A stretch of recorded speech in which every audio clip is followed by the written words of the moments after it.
Roma la rabbia di cittadini e commercianti, era a rischio, il punto sui feriti, resta gravissima la mamma 38enne colpita in pieno, dimessa una delle figliolette. Il video è realizzato da Giacomo Friso con il telefono della sua vittima, Michael Boschetto, ucciso a Noventa Padovana, ai microfoni di Antenna 3 il dolore e l'indignazione del padre del 31enne assassinato. Sono ricoverati in prognosi riservati 2 fratellini cinesi di 7-8 anni investiti da un furgone in viale San Marco a Mestre, il più piccolo operato d'urgenza in terapia intensiva a Padova. La grande generosità di Simone Mazzocchini, il motociclista 27enne di Carpigliano, morto in un incidente stradale. L'Ulze Berica voleva donare gli organi, grazie a lui salvate 12 vite. La zona rossa, in stazione a Treviso scattati i primi provvedimenti, 5 ordini di allontanamento firmati dal questore. Autostrade, giornata nera in A4, al traffico da Bollino Rosso si sono aggiunti gli incendi di 2 mezzi pesanti, chiuso fino a domattina lo svincolo di San Stino per chi proviene da Trieste. Ha superato le 15.000 firme la petizione per intitolare a Tina Anselmi, cui si deve il sistema sanitario pubblico, il nuovo ospedale di Padova Est, l'iniziativa nata da una singola cittadina. Buonasera e ben ritrovati con l'edizione del Veneto dei nostri telegiornali. In primo piano, come ogni martedì, il nostro sondaggio di oggi, che è dedicato alle zone rosse, con il dibattito che si infiamma in tutte le città del Veneto, tensioni a 1000 tra gli alleati a Treviso per l'istituzione appunto delle zone rosse, mentre a Vicenza il sindaco chiede espulsioni più facili, fibrillazioni continue anche a Padova e Mestre. Ecco dunque che vi chiediamo: zone rosse, misura utile o propaganda? Potete esprimere la vostra opinione con le consuete modalità. L'esito del nostro sondaggio verrà reso noto poi questa sera nel corso di Ring in onda in diretta a partire dalle 21.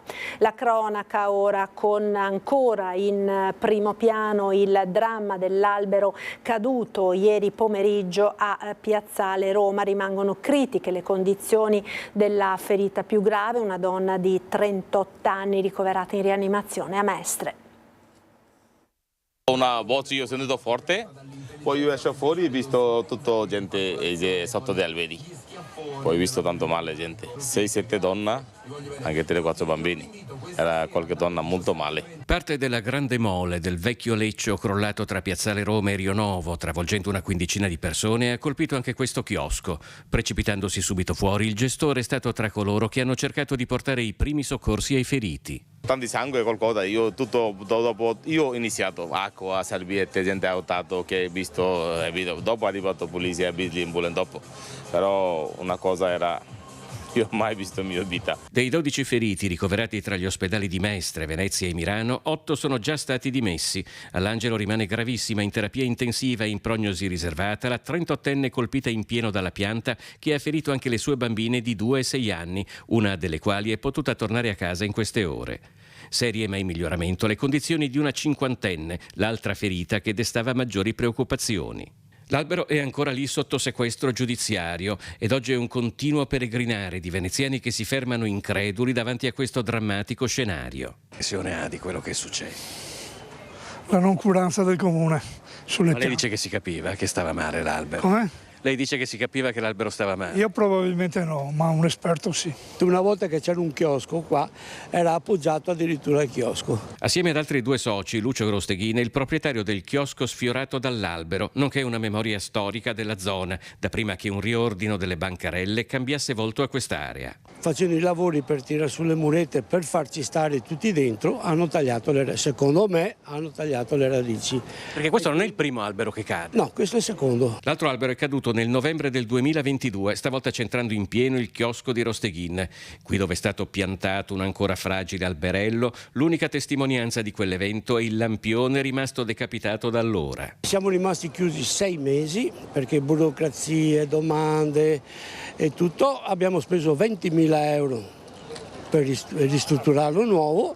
Siamo stati dopo risarciti, però un'altra fila che non ti dico. Nel novembre del 22 Venezia era stata attraversata da una violenta ondata di maltempo. Questa volta no, tanto che le persone travolte si stavano riparando dal sole all'ombra dell'albero. Bisogna controllare bene, io ho detto devi tagliare tutte le alberi grandi, però oggi cade questa, domani anche questa, altro giorno questo io ho visto.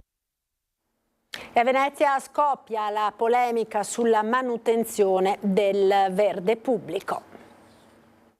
Il 14 marzo di mattina ero qui che aspettavo la barca con i clienti e mi sono messo a guardare l'albero e pensando che era tanto inclinato sarebbe stato meglio pontellarlo oppure tagliarlo perché era un pericolo. In queste ore Cristiano Tagliapietra è diventato improvvisamente famoso. Dopo la caduta dell'albero a Piazzale Roma, in tantissimi a Venezia hanno riproposto quanto aveva postato su Facebook 2 mesi e mezzo fa. Accanto ad una foto dell'Arice, naturalmente ancora in piedi, Tagliapietra scriveva: «Cosa aspetta il comune di Venezia a puntellare questo albero? Qui passano decine di persone, se cadesse sicuramente ne ucciderebbe qualcuna». C'erano state risposte a quel post poi alla fine? Sì, tutti mi chiedevano ma chi sei un tecnico, ma cosa scrivi, ma ci sarà qualcuno che ci metterà le mani, e invece dopo c'era gente che mi ha detto hai visto, è caduto, avevi ragione. Più l'amarezza di aver avuto ragione. Esatto. Se la caduta dell'albero fosse prevedibile o meno è uno dei grandi dibattiti che sta scuotendo la città, assieme ad un'altra riflessione. Considerando il numero di persone che passano qui, il bilancio dei feriti sarebbe anche potuto essere più grave. Diciamo che qualche angelo custode, l'angelo Gabriele, quello del Campanile di San Marco, ci ha messo l'occhio. Perché lei dice poteva finire molto peggio. Sì, poteva ammazzare. Ma lei prima mi diceva che si capiva che doveva essere abbattuto, perché? Sì, perché se noi guardiamo le radici, l'apparato radicale, lo vedete, ha diversi colori. Io non vedo che abbiano fatto trivellazioni per vedere la sanità delle radici dell'apparato radicale, per cui è una concausa. Poco distante incontriamo l'avvocato Matteo D'Angelo di Riprendiamoci la città, che risponde a chi in queste ore ha attaccato le associazioni ambientaliste e le loro battaglie per salvare gli alberi dagli abbattimenti. Le polemiche quando ci sono è quando tagliano gli alberi, quando non serve, quando creano zone e isole di calore in vie che sono protette dagli alberi per metterci dei fiorellini o degli alberi rinsecchiti. Abbiamo il Bosco dello Sport in costruzione, forse sarebbe il caso di pensare ad una mappatura seria dello stato del nostro verde e cominciare a curare quelli che ci sono e che sono sani, tagliare quelli che sono morti e piantumare nuovamente le zone che prima vedevano delle coperture importanti. A Noventa Padovana ora torniamo a parlare del video shock realizzato da Giacomo Friso dopo aver ucciso l'amico Michael Boschetto. Ai nostri microfoni il dolore di papà Federico Boschetto e le immagini del video.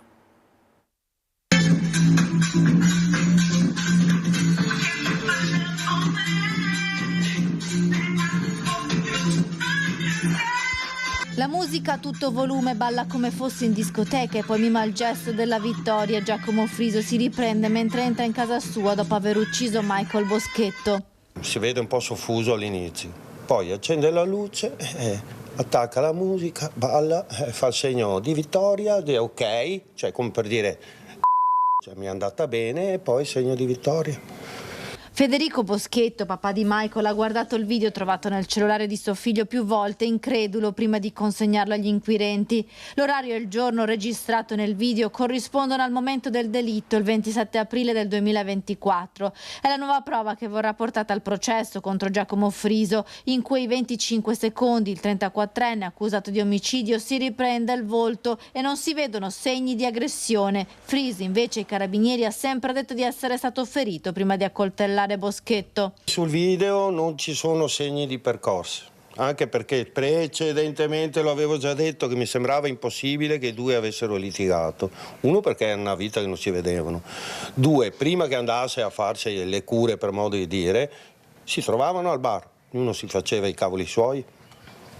Cioè, non si mai sta più le cose che non si piacevano, cose vecchissime. Il video è stato ritrovato dopo che il cellulare di Michael Boschetto, trovato in casa di Friso dopo il delitto, era stato riconsegnato ai familiari della procura, che non era riuscito a sbloccarlo. La fidanzata del 31enne invece aveva un codice ed è riuscita a sbloccare il dispositivo. L'intento era di sbloccare il telefono per scaricare immagini, video, tutte le cose di Michael. Là che mi mostra tutta contenta, a un certo punto cambia proprio faccia, mi gira e c'è il tuo video qua. 4 coltellate mortali, poi la corsa a casa sua con il cellulare della vittima e la tentata fuga. Sono pochi i metri che dividono le abitazioni di Friso e Boschetto. Ora questa prova potrebbe essere fondamentale nel processo a settembre. Ed ancora cronaca, due fratellini cinesi di 7-8 anni sono ricoverati in gravi condizioni all'ospedale dopo essere stati travolti ieri a Mestre da un furgone. Restano critiche le condizioni del bambino di 7 anni ricoverato all'ospedale di Padova in terapia intensiva pediatrica dopo essere stato investito da un furgone in sorpasso sul tram fermo alla fermata Sansovino in viale San Marco. Il piccolo, di origine cinese, ha riportato un trauma cranico molto serio ed è stato sottoposto ad un delicato intervento chirurgico d'urgenza all'ospedale dell'Angelo prima del trasferimento nel centro specializzato padovano. Il fratellino maggiore, di 8 anni, ha riportato un trauma cranico e facciale ed è stato ricoverato in area rossa a Mestre. Anche per lui la prognosi è riservata. L'incidente è avvenuto intorno alle 11:30. I due bambini, molto conosciuti nel rione San Marco dove vivono con i genitori, erano appena scesi dal tram diretto a Favaro e stavano attraversando sulle strisce quando un furgone, che pare fosse a noleggio, ha tentato un sorpasso rischioso del mezzo pubblico fermo.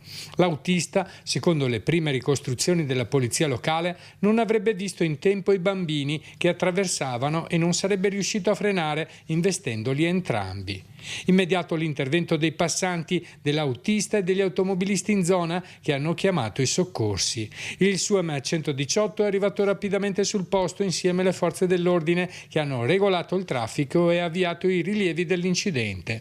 L'episodio ha scosso profondamente il quartiere. Le auto corrono troppo in questo tratto di viale, specialmente verso San Giuliano, hanno dichiarato in molti. Sfrecciano senza pensare che un pedone possa attraversare la strada. L'intera comunità ora si stringe attorno alla famiglia nella speranza che i due fratellini riescano a superare questo momento drammatico. E grazie alla generosità di Simone Mazzocchini, il motociclista 27enne morto in un incidente stradale, altre 12 persone vivranno. Vive in altre 12 persone in tutta Italia il 27enne di Cartigliano Simone Mazzocchin, morto lo scorso 12 maggio dopo 2 giorni di agonia a seguito di un terribile incidente stradale. Il giovane stava percorrendo l'SP69 in via Montegoggio da Fara Vicentino verso Breganze in sella alla sua moto quando ha perso il controllo del mezzo in una curva in un tratto di discesa. Dopo la rovinosa caduta aveva urtato violentemente il guardrail finendo sbalzato nel campo adiacente. L'allarme lanciato dei suoi amici motociclisti, il volo disperato in eliambulanza al San Bortolo di Vicenza, dove il giovane è spirato 48 ore dopo a causa della gravità delle ferite e dei traumi interni riportati. Ma Simone, seppur nella tragedia, ha saputo parlare il linguaggio della solidarietà, dell'amore e della generosità, dando il consenso ancora in tempi non sospetti alla donazione dei suoi organi. Così nei giorni scorsi, a bordo di un aereo specializzato nei voli sanitari, specialisti giunti da 4 grandi ospedali dei trapianti da Roma, Milano, Pisa e Padova li hanno ritirati, dando la speranza di futuro a 12 vite grazie all'altruismo di questo ragazzo che se n'è andato a soli 27 anni. Di zona rossa parla il nostro sondaggio di oggi, lo state vedendo nella grafica e proprio oggi, ad una settimana dall'entrata in vigore della zona rossa a Treviso, sono scattati i primi provvedimenti di allontanamento dal quadrante di Via Roma. 5 provvedimenti di allontanamento dal quadrante di Via Roma, zona rossa, dal lunedì scorso, scattati nel fine settimana i controlli straordinari interforze di prevenzione e controllo del territorio nel centro cittadino.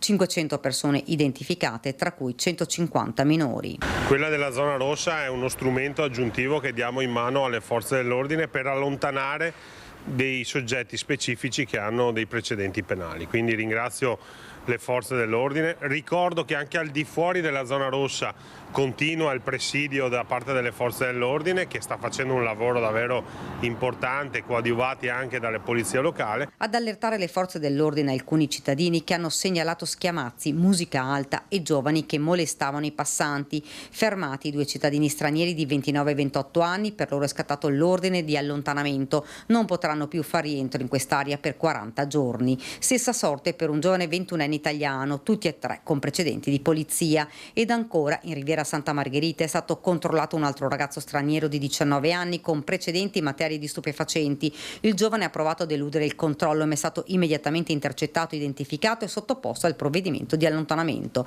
Infine gli agenti delle volanti hanno arrestato un cittadino egiziano di 23 anni con precedenti alle spalle che nel corso della sua identificazione ha opposto resistenza nei confronti degli operatori spingendoli con violenza. Il giovane è stato trovato in possesso di alcune dosi di hashish ed è stato arrestato ed anche nei suoi confronti è stato disposto l'ordine di allontanamento dal quadrante di Via Roma.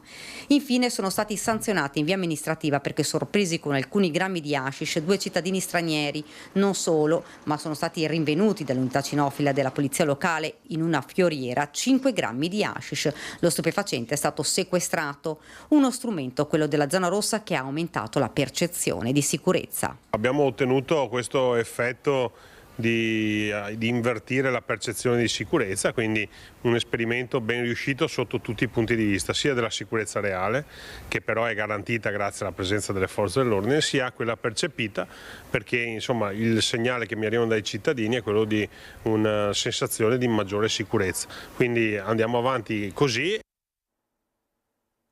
Dal Brasile minacce anche di morte al sindaco di Val di Zoldo Camillo De Pellegrin per la sua battaglia contro il rilascio della cittadinanza iure sanguinis. Il momento è decisamente delicato. Camillo De Pellegrin sceglie il silenzio, ma si dice pronto a denunciare di nuovo a carabinieri e polizia gli autori delle reiterate minacce, anche di morte, ricevute per iscritto e via social dal Brasile, stato da cui ha avuto prevalentemente origine il business della cittadinanza iure sanguinis, che negli ultimi anni ha paralizzato l'ufficio anagrafe di Val di Zoldo, come pure quello di altre centinaia di migliaia di comuni italiani. Il primo cittadino è finito nel mirino di ignoti dopo aver denunciato pubblicamente abusi nella concessione della cittadinanza italiana iure sanguinis, cioè per discendenza. Sei un uomo morto è stato scritto al primo cittadino, apostrofato anche come fascista, specie dopo il varo del decreto Tajani di cui De Pellegrin è stato ispiratore, che ha ristretto il diritto alla cittadinanza, ora subordinato alla dimostrazione della nascita di almeno un nonno in Italia. Camillo De Pellegrin non si è mai fatto intimidire, deciso a difendere la legalità, anche se questa ultimamente gli sta comportando presunti rischi alla sua persona. La comunità locale si è stretta attorno al primo cittadino di Val di Zoldo, mentre la vicenda accende i riflettori su un fenomeno diffuso, specie nei piccoli comuni italiani, spesso scelti da agenzie specializzate proprio per la possibilità di avviare le pratiche in modo rapido. Caos e disagi sulle autostrade del Veneto, dove il rientro dal lungo ponte festivo è stato particolarmente complicato anche nella giornata di oggi, sostenuto il traffico soprattutto di mezzi pesanti. In un grosso incendio si è sviluppato all'alba all'uscita della 4 San Stino di Livenza, dove un auto articolato ha preso fuoco, fortunatamente senza coinvolgere persone e altri mezzi. L'autista è riuscito ad uscire indenne dall'abitacolo. Sul posto sono intervenute squadre dei vigili del fuoco di Portogruaro e Motta di Livenza per consentire i lavori di ripavimentazione. L'uscita per chi proviene da Udine e Trieste rimarrà chiusa fino alle 5 di domani mattina. Ed un secondo incendio, sempre questa mattina, ha interessato un furgoncino tra Gradisca di Sonso e Villesse sulla A34. Anche qui il traffico è andato in tilt per diverse ore con chilometri di coda. Ed intanto sul fronte del meteo sono in arrivo nuovi temporali. Il centro della protezione civile regionale ha emesso un avviso di criticità idraulica gialla nella zona occidentale della regione, la provincia di Verona e la zona al confine tra Verona e Rovigo. Sorvegliato speciale è l'Adige. Lo stato di attenzione è scattato dal pomeriggio di oggi e sarà valido fino alle 14 di domani. Precipitazioni riguarderanno anche le zone montane, ma probabili temporali si abbatteranno anche su Trevigiano e zone limitrofe. Non sono esclusi dei fenomeni anche localmente intensi. Ha superato le 15.000 firme la petizione per intitolare a Tina Anselmi il nuovo ospedale di Padova Est, un'iniziativa nata da una cittadina.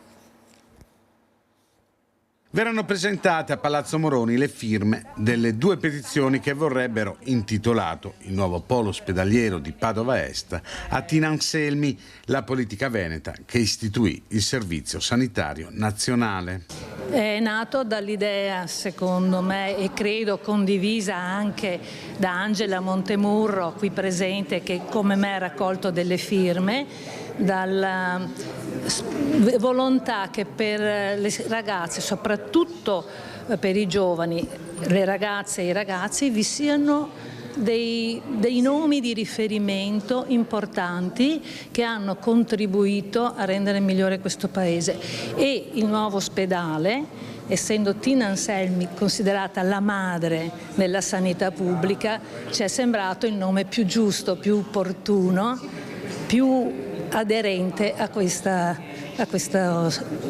valore. Una partecipazione numerosa nel nome di Tina Anselmi, più di 15.000 le persone che l'hanno sottoscritta, un risultato che si affianca ad un'altra raccolta firme per intitolare l'ospedale, quella per padre Leopoldo Mandic. Sarebbe un importante passo in avanti, sappiamo che ci sono molte opzioni sul campo e sappiamo anche che l'ultimo referente a dover decidere è la Regione Veneto.